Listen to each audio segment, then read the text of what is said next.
Unang-una nga po pala na ginawa natin dyan ay nagpainit lang po tayo ng isang kawali at naglagay ng mantika. At yung next naman ay magigisa lang po tayo ng ating bawang at ang sibuyas.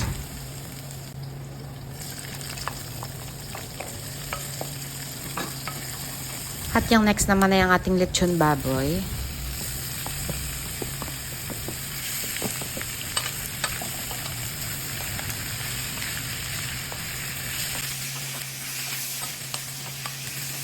At maglalagay nga rin po pala tayo dito ng ating pampalasang pork nor cubes.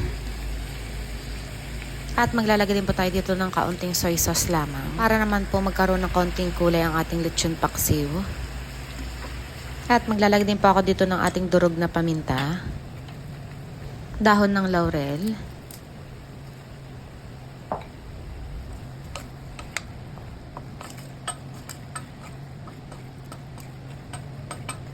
at maglalagay din po ako dyan ng mainit na tubig para lalong lumambot ang ating mga lechon baboy. Para hindi na rin po dry ang ating lechon paksiw. At pakukuluan lang po pala natin yan ng 15 to 20 minutes.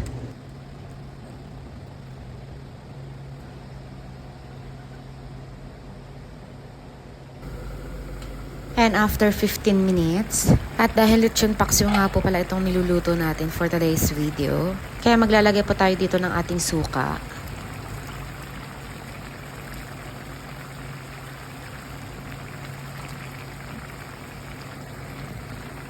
And after naman po natin maglagay ng suka dyan, ay atin po muna itong tatakpan. And after na mga ilang minuto, saka po natin ito hahaluin.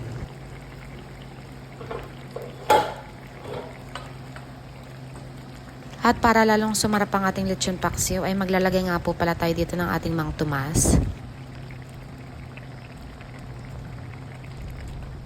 At atin lang po itong halu-haluin. At tatakpan po muna natin yan at mag-aantay po tayo ng mga ilang minuto. Saka po natin papatay ng apoy. At hanggang dito na lang din pang vlog natin for today's video. Maraming salamat sa inyong panonood. God bless and see you in my next vlog. Bye!